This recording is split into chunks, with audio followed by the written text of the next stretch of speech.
The last topic for today's conversation is about Hoshin Kanri.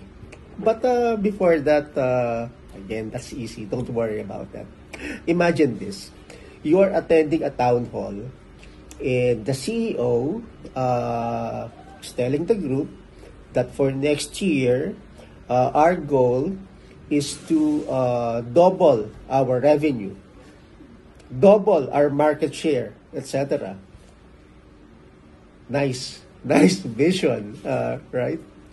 But for a particular employee, maybe for a manager or a specialist, a clerk, etc. The question would come in, which is, how can I, an ordinary employee, contribute to that goal, to that very big goal? Is it just the salespeople who are supposed to contribute to that? The answer is definitely no. The reason why you are there and you are part of the expense, then an ROI expected out of your position, definitely. So now the role of the middle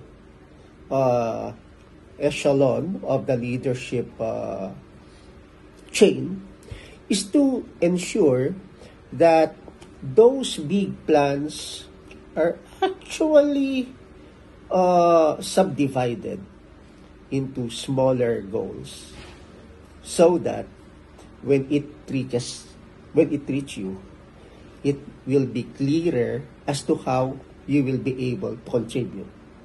In a nutshell, that's the principle of Hoshin Kanri. No need to memorize things. No need to use complicated templates, guys. It's all about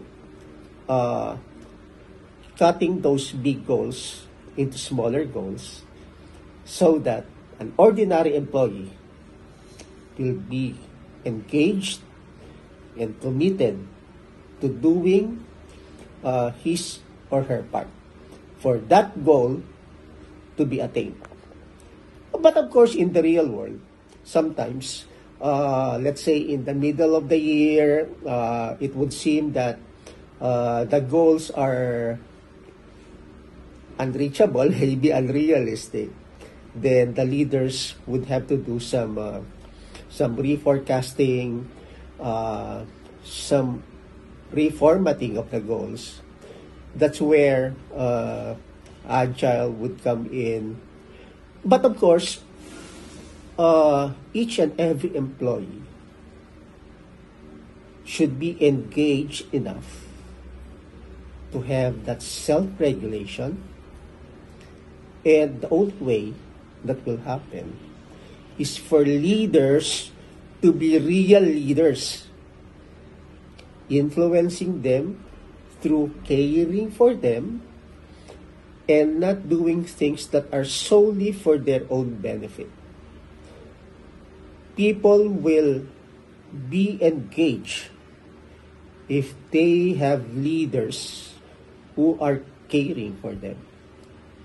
So that's the essential part of Hoshin Kanri.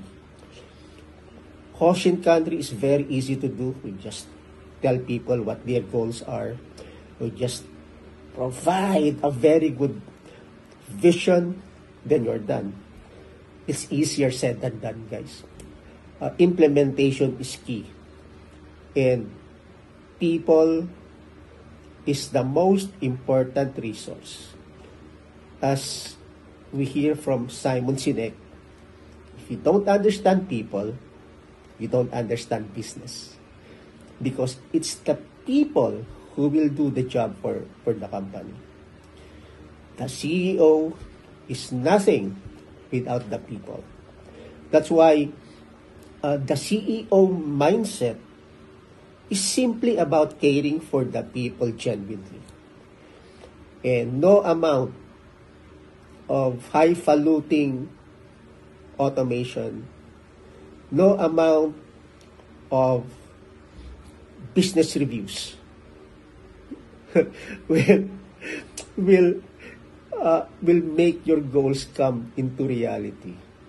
It boils down to the people, to the person cleaning the room, to the person dealing with the vendors, to the person who goes out and sell your products to the customers.